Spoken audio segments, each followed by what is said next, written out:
ಸ್ವಲ್ಪ ಯಾಮಾರಿ ಇದ್ರೂ ಕೂಡ 3 ನಾಮ ಗ್ಯಾರಂಟಿ. ಹೌದು ಗೈಸ್, ಏನು ಹೇಳಗೆ ಬಂದೆ ಅಂತ ಹೇಳಿದರೆ, ನಮ್ಮ ಸೆಕೆಂಡ್ ಸ್ಟಾಕ್ ನಿನ್ನೆ ಬಂದಿತ್ತು. ಓಪನ್ ಮಾಡಬೇಕಾದ್ರೆ ನಂಗೊಂದು ಎಕ್ಸೈಟ್ಮೆಂಟ್ ಇತ್ತು, ಯಾವ ಸಾರಿಯಲ್ಲಿ ಇರ್ಬೋದು ಅಂತ ಹೇಳಿ. ಹಾಗೆ ಸಾರಿ ಎಲ್ಲ ಓಪನ್ ಮಾಡಿ ನೋಡಬೇಕಾದ್ರೆ ಒಂದು ಸಾರಿ ಮಿಸ್ಸಿಂಗ್. ನಾನು ಸಪ್ಲೈಯರ್ ಹತ್ರ ಕೇಳಿದರೆ ಸಪ್ಲೈಯರ್ ನನಗೆ CC ಕ್ಯಾಮರಾ ಫುಟೇಜನ್ನು ಕಳಿಸಿದ್ರು.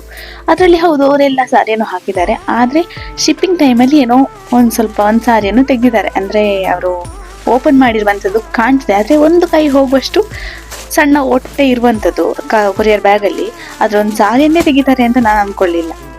ಸರಿ, ಬಿಸ್ನೆಸ್ ಅಂದಮೇಲೆ ಈ ಥರ ಎಲ್ಲ ಇರ್ತದೆ ಅಂತ ಅಂದ್ಕೊಂಡು ಸಾರಿ ಎಲ್ಲ ಓಪನ್ ಮಾಡಿದೆ.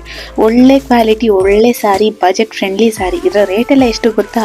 350 ರುಪೀಸ್ ಇರುವಂಥದ್ದು. ಟೀಚರ್ ಫ್ರೆಂಡ್ಲಿ ಸಾರಿ, ರೆಗ್ಯುಲರ್ ವೇರ್, ಆಫೀಸ್ ವೇರ್ ಎಲ್ಲ ಯಾವ ರೀತಿ ಬೇಕಾದರೂ ಯೂಸ್ ಮಾಡ್ಕೊಳ್ಬೋದು. 350 ರುಪೀಸ್ ಇರುವಂಥದ್ದು. ಯಾವುದಾದ್ರೂ ಬೇಕಿದ್ದರೆ ಸ್ಕ್ರೀನಲ್ಲಿ ಕಾಣ್ತಾ ಇರುವ ನಂಬರಿಗೆ ಮೆಸೇಜ್ ಮಾಡಿ. ಮತ್ತು ಈಗ ಕಾಣಿಸ್ತಾ ಉಂಟಲ್ಲ, ಈಗ ತೋರಿಸ್ತಾ ಇರುವಂತಹ ಸಾರಿ ಜಸ್ಟ್ 585 ರುಪೀಸ್ ಇರುವಂಥದ್ದು. ಎರಡಕ್ಕೂ ಶಿಪ್ಪಿಂಗ್ ಚಾರ್ಜಸ್ ಇರ್ತದೆ, ಫ್ರೀ ಶಿಪ್ಪಿಂಗ್ ಇರೋದಿಲ್ಲ, ಶಿಪ್ಪಿಂಗ್ ಚಾರ್ಜಸ್ ಇರ್ತದೆ. ಯಾರಿಗಾದರೂ ಬೇಕಾದರೆ ಪಟ ಅಂತ ಬುಕ್ ಮಾಡ್ಕೊಳ್ಳಿ. ಆಲ್ಮೋಸ್ಟ್ ನಿನ್ನೆ ಸ್ಟೋರಿ ಸ್ಟೇಟಸ್ ಹಾಕಿದಾಗಲೇ ಬುಕ್ ಆಗಿದೆ ತುಂಬಾ. ನಿಮಗೆ ಯಾವುದಾದ್ರೂ ಇದರಲ್ಲಿ ಬೇಕಾದರೆ ಬುಕ್ ಮಾಡ್ಕೊಳ್ಳಿ. ಹಾಗೆ ನನ್ನ ಪೇಜನ್ನು ಫಾಲೋ ಮಾಡಿ, ಸಪೋರ್ಟ್ ಮಾಡಲಿಕ್ಕೆ ಮರಿಬೇಡಿ. ಹಾಗಾದರೆ ಬಾಯ್, ಹೊಸ ವಿಡಿಯೋದೊಂದಿಗೆ ಹೊಸ ಸಾರಿಯೊಂದಿಗೆ ಬರ್ತೇನೆ. ಅಲ್ಲಿವರೆಗೂ ಟೇಕ್ ಕೇರ್.